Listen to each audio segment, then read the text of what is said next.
രാഖി ജന്മഭൂമിയിൽ നിന്ന് തുടങ്ങാം. ആദ്യ പേജിലെ ഏറ്റവും പ്രധാനപ്പെട്ട വാർത്ത ഇന്നലെ ഹിമന്തയുടെ സത്യപ്രതിജ്ഞ അല്ലേ? ജനസാഗരം ഇരമ്പി വീണ്ടും ഹിമന്ത. ഒരു നല്ലൊരു ചിത്രം നൽകിയിട്ടുണ്ട് ഈ വാർത്തയ്ക്കൊപ്പം. അസമിൽ മുഖ്യമന്ത്രിയായി ചുമതലയേറ്റ ഹിമന്ത ബിശ്വ ശർമ്മയെ പ്രധാനമന്ത്രി നരേന്ദ്രമോദി അഭിനന്ദിക്കുന്ന ചിത്രമാണത്. ഒപ്പം തന്നെ അവിടെ ഒത്തുകൂടിയ ജനസാഗരത്തിന്റെ ചിത്രവും. ഹിമന്തയ്ക്ക് ഡബിൾ, BJPക്ക് ട്രിപ്പിൾ. ഗുവാഹത്തിയിലെ ഖാനാപാരയിലുള്ള വെറ്റിനറി കോളേജ് മൈതാനത്ത് ജനസാഗരം ആർത്തിരമ്പിയപ്പോൾ ഹിമന്ത ബിശ്വ ശർമ്മ രണ്ടാം തവണയും അസമിന്റെ മുഖ്യമന്ത്രിയായി സത്യപ്രതിജ്ഞ ചെയ്തു. സംസ്ഥാനത്ത് തുടർച്ചയായി മൂന്നാം തവണയാണ് BJP സർക്കാർ അധികാരത്തിൽ ഏറുന്നത്. എന്തായാലും ജനസഹസ്രത്തെ സാക്ഷിയാക്കിയാണ് ഈ സത്യപ്രതിജ്ഞാ ചടങ്ങ് നടന്നത്. ഒപ്പം തന്നെ പ്രധാനമന്ത്രി അടക്കമുള്ള പ്രമുഖർ ഈ ചടങ്ങിന് സാക്ഷ്യം വഹിച്ചിരുന്നു.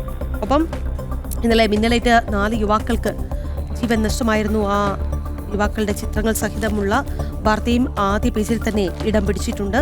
ഇനി ഉൾപേജുകളിലേക്ക് പോയി കഴിഞ്ഞാൽ സംഘം ശതാബ്ദിക്കപ്പുറം ഈ എഡിറ്റോറിയൽ പേജിൽ വളരെ വലിയൊരു CR മുകുന്ദ നൽകിയ അഭിമുഖമാണ് അവർ നൽകിയിരിക്കുന്നത്. സംഘശതാബ്ദിയുടെ പശ്ചാത്തലത്തിൽ ഡെക്കാൻ ഹെറാൾഡിന് RSS സഹസർ കാര്യവാഹ് CR മുകുന്ദ നൽകിയ അഭിമുഖം. RSS ശതാബ്ദിയെ 100 എന്ന സംഖ്യയ്ക്കപ്പുറം എങ്ങനെ അടയാളപ്പെടുത്തുന്നു എന്നുള്ളതാണ് ആദ്യ ചോദ്യമായി തന്നെ ഈ അഭിമുഖത്തിൽ നൽകിയിരിക്കുന്നത്. അതിന് ശതാബ്ദി ഒരു നാഴികക്കല്ല് മാത്രമല്ല, ഒരു ചെക്ക് പോസ്റ്റ് ആണ് എന്നാണ് അദ്ദേഹം നൽകിയിട്ടുള്ള മറുപടി. ഒപ്പം തന്നെ ഇനി മൈലുകൾ പോകാനുണ്ട്. 100 വർഷം എന്നത് സംഘസ്ഥാപകനായ ഡോക്ടർ കേശവ് ബൽറാം ഹെഡ്ഗേവാർ വിഭാവനം ചെയ്ത പാതയിലൂടെ ഇത്ര ദൂരം സഞ്ചരിച്ചതിനെയും അർത്ഥവത്തായ ഫലങ്ങൾ നേടിയതിനെയും അടയാളമാണ്. എങ്കിലും ഹിന്ദു സമൂഹത്തെ സംഘടിപ്പിക്കുക എന്ന അടിസ്ഥാന ദൗത്യം ഇനിയും പൂർത്തിയാക്കേണ്ടതുണ്ട് എന്നുള്ളതാണ് അദ്ദേഹം നൽകിയ മറുപടി. അങ്ങനെ ഒട്ടനവധി ചോദ്യങ്ങൾ, അതിനുള്ള ഉത്തരങ്ങളെല്ലാം തന്നെ ഈ അഭിമുഖത്തിൽ വളരെ വിശദമായി തന്നെ നൽകിയിട്ടുണ്ട്. അതെ, ഇനി നമുക്ക് മാതൃഭൂമിയിലേക്ക് വന്നാൽ മാതൃഭൂമിയുടെ 1-ാം പേജ് തന്നെ ഇന്നേക്ക് 10 നാൾ ആകുന്നു എന്നുള്ളതാണ്. കാരണം മുഖ്യമന്ത്രിയെ തീരുമാനിക്കാൻ കഴിയാതെ പോകുന്ന സാഹചര്യത്തെ ഒരു ക്ലോക്കിൻ്റെ അടിസ്ഥാനത്തിൽ അവർ അതിനെ കൊടുത്തിരിക്കുകയാണ്. പിന്നെ ഇതിന്ന് മാതൃഭൂമിയുടെ തലക്കെട്ട് വളരെ ഗംഭീരമായിട്ടുണ്ട്.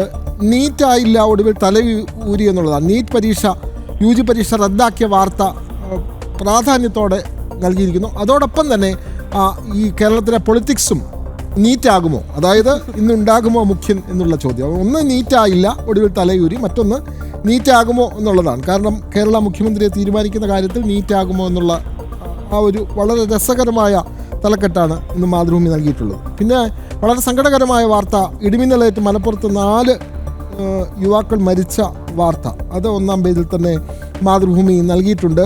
ഉൾപേജിലേക്ക് വന്നാൽ ശ്രീ രവിശങ്കർ 70-ാം ജന്മദിനം ആഘോഷിക്കുന്നു. അദ്ദേഹത്തിൻ്റെ 70-ാം പിറന്നാളാണ് ഇന്ന്. അദ്ദേഹം നൽകിയ അഭിമുഖം, സുനിൽ തിരുവമ്പാടിയുമായി നടത്തിയ അഭിമുഖം, ഓരോ മുഖത്തും പുഞ്ചിരി വിരിയണം എന്നുള്ള ശ്രീ രവിശങ്കറിൻ്റെ അഭിമുഖം എഡിറ്റോറിയൽ പേജിൽ നൽകിയിട്ടുണ്ട്. അത്തരം വാർത്തകളാണ് മാതൃഭൂമിയെ ഇന്ന് ശ്രദ്ധേയമാക്കുന്നത്. ഈ വളരെ വേഗം മലയാള മനോരമയിലേക്ക് കൂടി പോയി കഴിഞ്ഞാൽ ആദ്യ പേജിൽ ചോദ്യപേപ്പർ ചോർച്ച, നീറ്റ് UG റദ്ദാക്കി എന്നുള്ള പ്രധാനപ്പെട്ട വാർത്ത അവർ നൽകിയിട്ടുണ്ട്. ഒപ്പം തന്നെ ഇന്നെങ്കിലും വരുമോ മുഖ്യമന്ത്രി പ്രഖ്യാപനം, 10, 9, 8, 7, 6, 5, 4, 3, 3, 3. വളരെ വിശദമായി ഒരു കാർട്ടൂണിന്റെ സഹായത്തോടു കൂടിയാണ് അവർ ആ വാർത്ത നൽകിയിരിക്കുന്നത്. ഒപ്പം തന്നെ CPM-PBയിൽ ഭൂരിപക്ഷ അഭിപ്രായം, പിണറായി മത്സരിക്കേണ്ട ആവശ്യമില്ലായിരുന്നു, വർഗശത്രുക്കളുടെ ഒത്തുചേരലാണ് ഉണ്ടായത് എന്ന് MV ഗോവിന്ദൻ. PBയിൽ ചർച്ചകൾ കൊടുമ്പിരി കൊള്ളുന്നുണ്ടായിരുന്നു. ആ ചർച്ചകളുടെ ഒരു ഫലം എന്തായിരുന്നു, ആകെ തുക എന്തായിരുന്നു, അതാണ് ആ വാർത്ത. CPM-PBയിൽ ഭൂരിപക്ഷ അഭിപ്രായം എന്താണ് എന്ന് ചോദിച്ചാൽ പിണറായി മത്സരിക്കേണ്ടതില്ലായിരുന്നു എന്നുള്ളതാണ്. എന്തായാലും തോറ്റു തുന്നമാടി. ഇനിയിപ്പോൾ ഇത്തരത്തിൽ ചർച്ചകൾ നടത്തി അവർക്ക് പിരിയാമെന്നുള്ളതേ ഉള്ളൂ. എന്തായാലും ആരെ പ്രതിപക്ഷ നേതാവ് ആക്കണമെന്ന വിഷയം PBയിൽ ചർച്ച ചെയ്തില്ല എന്നുള്ളതാണ് വാർത്തയിൽ പറഞ്ഞു വെക്കുന്നത്. എന്നാൽ PA മുഹമ്മദ് റിയാസിന് പരിഗണിക്കണമെന്ന് അനൗപചാരിക ചർച്ചകളിൽ പരാമർശമുണ്ടായപ്പോൾ PBയിലെ ചെറുപ്പക്കാർ ഉൾപ്പെടെ എതിർത്തു എന്നാണ് പാർട്ടി വൃത്തങ്ങൾ പറയുന്നത്. തനിക്കോ ഭരണത്തിനോ എതിരായ വികാരമല്ല ഫലത്തിൽ പ്രതിഫലിച്ചത് എന്ന് PBയിൽ പിണറായി വാദിച്ചു. അതിനോട് യോജിച്ച സംസ്ഥാന സെക്രട്ടറി MV ഗോവിന്ദൻ വർഗശത്രുക്കളുടെ ഒത്തുചേരലാണ് ഉണ്ടായത് എന്നാണ് ന്യായീകരിച്ചിരിക്കുന്നത്. എന്തായാലും ഈ അളിയനും കൂടി ഇരുന്ന് ഒരു ചർച്ച നടത്തും പോലെ, അല്ലെങ്കിൽ അവർ പരസ്പരം ഇങ്ങനെ താങ്ങി മുന്നോട്ട് പോകുന്നു എന്നുള്ളതാണ്. എന്തായാലും രണ്ടുപേരും കൂടി തോൽപ്പിച്ച് കൈ കൊടുത്തു. എന്തായാലും നമുക്ക് ഉൾപേജുകളിലേക്ക് കൂടി പോയി കഴിഞ്ഞാൽ വേനൽമഴ കടുക്കുന്നു, അത് സംബന്ധിയായ വാർത്തകൾ ഉണ്ട്. ഒപ്പം തന്നെ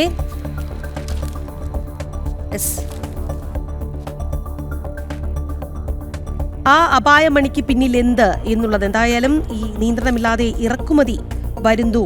അതിൽ എങ്ങനെയാണ് നമ്മുടെ രാജ്യം പ്രതികരിക്കുന്നത്? ഒപ്പം തന്നെ പ്രധാനമന്ത്രിയുടെ വാക്കുകളെല്ലാം ചേർത്ത് അവർ ഒരു വാർത്ത നൽകിയിട്ടുണ്ട്. ഒപ്പം തന്നെ കണ്ണൂരിൽ അനുനയ ശ്രമത്തിനും CPM PBയിൽ നിർദ്ദേശം എന്ന തലക്കെട്ടോടുകൂടി പ്ലീനം വിളിക്കണം, തുറന്ന വിമർശനം വേണം. ഇന്നലെ ഈ PBയുമായി ബന്ധപ്പെട്ടിട്ട് നമ്മൾ പലതരത്തിലുള്ള വാർത്തകൾ പ്രേക്ഷകരിലേക്ക് എത്തിച്ചിരുന്നു. പല രീതിയിലാണ് ചർച്ചകൾ ഇങ്ങനെ കൊടുമ്പിരി കൊള്ളുന്നത് അല്ലേ? അപ്പോൾ കേരളത്തിൽ CPMലെ പ്രശ്നങ്ങൾ പാർട്ടി കമ്മിറ്റികൾ വിലയിരുത്തിയാൽ മതിയാകില്ലെന്നും സംസ്ഥാന പ്ലീനം വിളിച്ച് തുറന്ന വിമർശനത്തിന് വേദി ഒരുക്കണമെന്നും CPM പോളിറ്റ് ബ്യൂറോ യോഗത്തിൽ അഭിപ്രായം. തിരുത്തലുകൾ ചട്ടപ്പടി മാത്രമെങ്കിൽ നിലനിൽപ്പ് പ്രതിസന്ധിയിലാകുമെന്നും അഭിപ്രായമുണ്ടായി. അതായത് ഒരുപാട് തിരുത്തലുകൾ വേണം. ഇപ്പോഴേ കനൽ ഒരു തരി ഇല്ല. അതുകൊണ്ട് തന്നെ പല രീതിയിലുള്ള തിരുത്തലുകൾക്ക് തയ്യാറാകേണ്ടി വരും. കാരണം പാർട്ടിയുടെ നിലനിൽപ്പാണല്ലോ അവസാനം ഒരു ആകത്തുകയായി പറയേണ്ടത്. അതായത് നിലനിൽപ്പ് തന്നെ ഇപ്പോൾ പ്രശ്നത്തിലാണ്. ഇനി കേരളത്തിൽ കൂടി കാര്യങ്ങൾ അപ്രസക്തമാകുമ്പോൾ എങ്ങനെയാണ് ഈ പാർട്ടിയുടെ ഭാവി എന്നത്, CPMന്റെ ഭാവിയൊക്കെ അനിശ്ചിതമായ ഒരു അവസ്ഥയുണ്ട്. അതുകൊണ്ട് തന്നെ വലിയൊരു തിരുത്തലൊക്കെ അവർ ആവശ്യം ഉന്നയിക്കുന്നുണ്ട്. 2011 ബംഗാളിൽ ഭരണം പോയപ്പോൾ മുഖ്യമന്ത്രി ബുദ്ധദേവ് ഭട്ടാചാര്യ ഉന്നയിച്ച തരം ന്യായീകരണങ്ങളായിരുന്നു പിണറായിയുടേത് എന്ന് യോഗത്തിൽ പങ്കെടുത്തവരിൽ ചിലർ സൂചിപ്പിക്കുകയും ചെയ്തു എന്നുള്ളതാണ്. എന്തൊരു പരിഹാസമാണ് അവർക്ക്. ഇപ്പോഴെങ്കിലും അവരൊക്കെ പറയുന്നുണ്ടല്ലോ എന്നുള്ളതാണ്.